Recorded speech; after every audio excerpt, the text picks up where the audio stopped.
If you're a facilities manager at a university, you know students rely on the cafeteria for breakfast, lunch, dinner, and the occasional late-night snack. So when a dishwasher breaks down and dirty plates pile up, the mess hall can turn messy in the blink of an eye. Enter Grainger.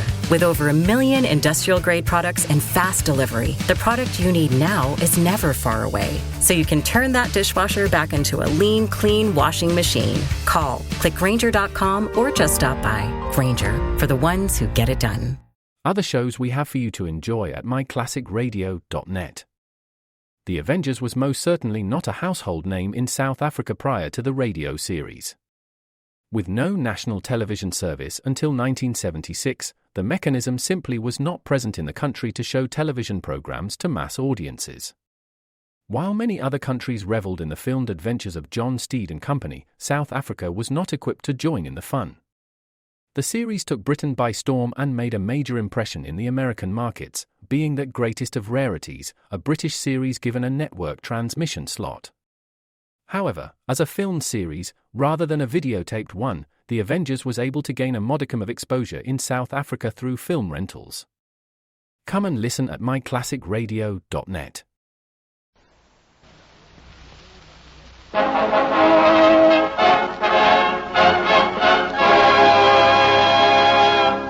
Afloat with Henry Morgan. Afloat with Henry Morgan, written for radio by Warren Barry and a George Edwards production.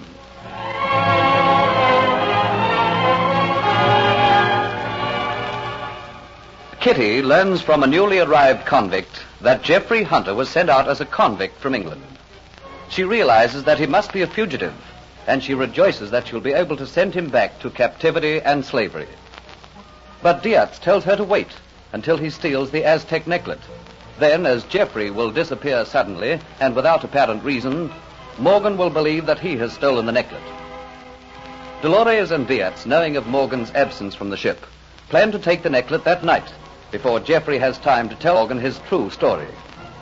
But what Dolores doesn't know is that another stranger has arrived in Port Royal, a Colonel Atterbury, who is, at that very moment, talking with Sir Thomas and Morgan. While Sir Thomas is out of the room, Morgan learns that Atterbury knows Antoinette de Lacy very well. He talks of her beauty, mentions her blue eyes. Morgan is startled. He remembers her eyes as being almost black. I'm sure her eyes are as black as a starless night. Come, Captain Morgan. Why, I know the girl so very well. It's her colouring that's always appealed to me. The blackness of her hair and the blueness of her eyes. Well, perhaps I'm growing old. Oh, we won't quarrel about it anyhow, Captain, because in England you're known as a man with whom it's unwise to quarrel. Oh, is that so? So my fame has spread as far as that, eh, Colonel Atterbury? But just the same, neither of us is likely to make a mistake. If anyone is, I assure you it must be you. When the girl was staying at the old home of Sir Thomas, I was a frequent visitor. It was I who met her in France and brought her across to England and did the best I could for her, because Sir Thomas was in Jamaica and not able to do it himself. If I remember rightly, Sir Thomas Motford had not seen Antoinette de Lacy until she arrived here in Jamaica. Yes, that is so. He heard of her plight in France. Realizing he was her only kinsman in the world, he wrote to me, asked me to contact her, bring her to England, and arrange for a transport to Jamaica. And you say her eyes are blue. Of course they're blue. Oh, you must have made a mistake. No, I can't see how you could make a mistake like that. I wonder if it's possible we are making a mistake. What do you mean? I hardly know myself. You must have seen the girl tonight. No, I haven't as yet. I was detained aboard the ship until after dinner. I only just arrived before you did. I was so busy talking to Sir Thomas that I've not had time to see Antoinette yet. Then you've not seen her yourself. What is biting you, Morgan? Really, sir, I don't like your attitude. I don't like what I'm thinking myself. Did you hear from Sir Thomas how we came to bring Mademoiselle de Lacy here to Port Royal? It was you yourself who found her in an open boat. You told me the story. A very fortunate thing for her, too. Perhaps it was too fortunate a thing. Well, come, sir, come to the point. Well, I hardly like mentioning it. Sir Thomas will be back at any moment. I don't want to worry him in case I am greatly mistaken. Well, quickly, say what you have to. I received word from Sir Thomas to meet a ship, the Elizabeth Ann, because his kinswoman, Antoinette de Lacy, was aboard her. That's true. I saw her off at Portsmouth myself. And I was too late. The Elizabeth Ann had been taken by the Spanish. I turned around for Port Royal. Just before I reached here, a small boat was seen bobbing about in the ocean. Its sole occupant was a woman. We rescued her. She told us she was Antoinette de Lacy. She gave particulars about the ship that she was traveling on. She knew about Sir Thomas and his family. Well, what of it? In this part of the world, it's either a British ship taking a Spanish ship or a Spanish ship taking a British ship. I have spies in Spanish possessions. What if Spain were able to send someone here to Jamaica in the guise of a kinswoman to Sir Thomas Montfort? Why, the idea is preposterous. Preposterous it may be. Yet there are so many things about this woman who calls herself Mademoiselle Antoinette de Lacy, and one thing that she did in particular. Oh? What was that? She came to my ship. I found her in my cabin. She told me that she'd been sent there by Sir Thomas Montfort. For reasons best known to myself, I believed her. And there were lots of small things, too. How quickly she accustomed herself to the life on this island, and now there's the color of her eyes. But how could anyone carry out such a masquerade? Well, that's simple enough. The Spanish capture the British ship. They find her aboard, a kinswoman of the governor of Jamaica. They learn, by means best known to themselves, and perhaps better not discussed between us, that Sir Thomas did not know his kinswoman. How easy, by brutal methods, to gather from her all the information she knew about the family, the home she came from, and put another woman in her place. Gad, man, it sounds like a fairy tale. We can't talk on this at length, Colonel. Sir Thomas will come in at any moment now, and we don't want him to catch us talking of this. We may be quite wrong. We shall soon verify our suspicions. Aye. This girl will have to make an appearance. If she's an imposter, she won't know me, and I won't know her. Then we'll wait until we face her. Oh, sorry I've been so long. I got the port, but I have been looking for Antoinette. I can't find her anywhere. Can't you, indeed? Oh, must have told me she was going out, but I forgot. Slave said she went in a carriage. Oh, she'll be so disappointed, Colonel, missing you tonight. Well, we have a lot to talk about. Mayhaps you'll return before I leave. I particularly would like to see her, if you don't mind, Sir Thomas, and I'd like to stay. Delighted. I've no need to return to the ship. I, too, would like to stay. Excellent. Now, just wait until I open this bottle of port.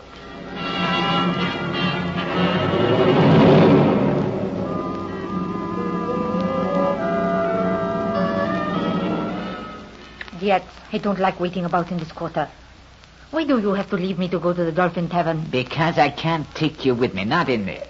Why, the man would tear you to pieces, and I have to tell Kitty what we are going to do. Well, don't leave me for long, please. Yes, stay well hidden in the carriage. It's very dark. No one will see you. I'll be back very quickly.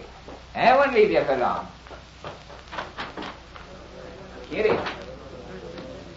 Yes? Oh, there you are. Quickly, I must talk with you, urgent. Why, what is it, Dad? It concerns Geoffrey Hunter and what you know about him. Yes? I want you to leave the tavern and go to the watch. Tell them that you've news of an escaped convict. He will be coming to the Dolphin Tavern in 1 hour. Remember that now. 1 hour. Now, you have them wait outside the tavern and they will catch him. Now, do you understand? Have you clear in your mind? 1 hour. Everything depends on the success of tonight's plans. Now, I've no more time to talk. I must go. Sure, I understand. The watch is to be here in 1 hour, and I'll be here to watch them take him away. And I will return in 1 hour, and you'll have the beautiful necklet. I'm going to get it now. Remember, 1 hour's time.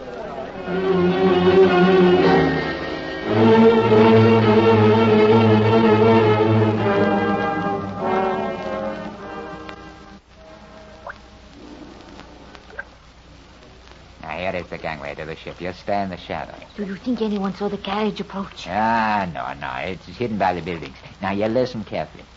I will go aboard the ship and send the watch away from the head of the gangplank, see? And when he has gone, I'll give you a low whistle and you go aboard. Now, you keep yourself well concealed till you hear the whistle, eh? All right. Who's this coming aboard? Ah, Matthew, very man I'm looking for. You seen Mr. Hunter? He came aboard some time ago, Diaz. Look, you go and fetch him for me at once. I have an urgent message from Captain Morgan. I'll keep watch on the gangplank for you. All right. I'll get him.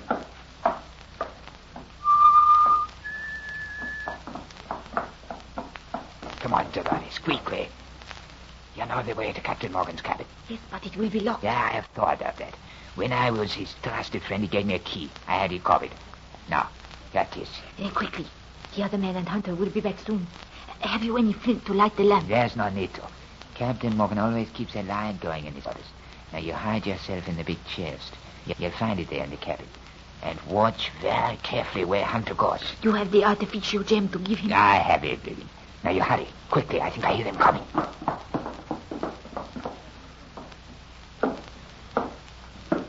You're looking for me, idiots? What is it? I have something to give you from Captain Morgan. Well, what is it? You come under this swinging lamp so you can see, eh? There. You recognize him? Looks like the sapphire from Captain Morgan's cabin. Well, how would I know? He only said to me a short while ago, you take this to Mr. Hunter and tell him to put it away safely. He'll know the place, I mean. Yes, I understand. Give it to me. Well, say, tell me something else. He wants you to go in about an hour's time to the Dolphin Tavern.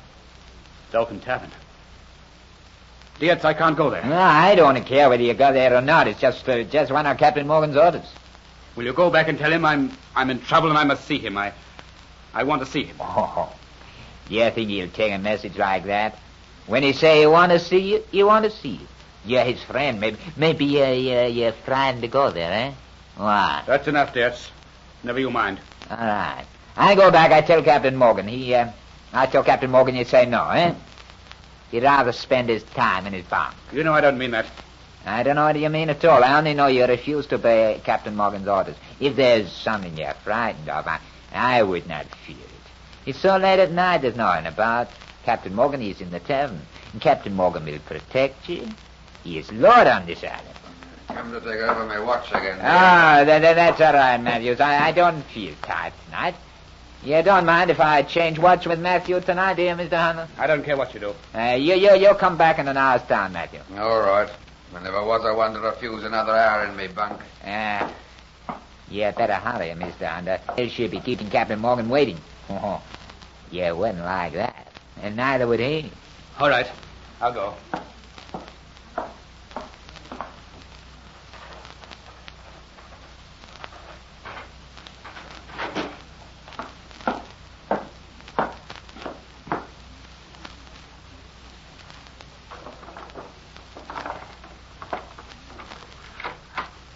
Why, this is not the same stone.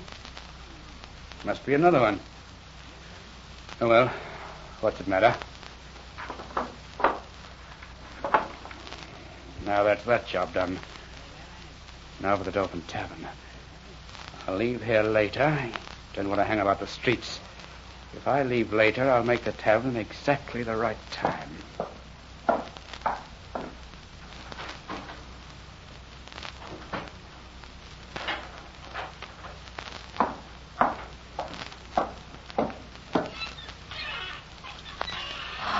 What a perfect hiding place.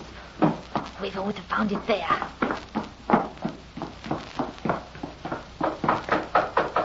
Dolores, open the door at once, quickly. Come in. Quickly, come in. Yeah, I'm in now. Close the door. Now, did you see? I saw everything. In here. Look. Well, I've been aboard this ship all the time, and I didn't know such a hiding place existed. Oh, look at the beautiful stones. We fill our pockets, eh? You leave them alone, Diaz. We came here for one purpose alone, to get the Aztec necklace. Oh, look at it. To have it again. My necklace. Once again, Dolores has the necklet. She and Dietz have plotted to destroy Geoffrey and to have him blamed for its taking. Learn if they're successful in the next episode of Afloat with Henry Morgan.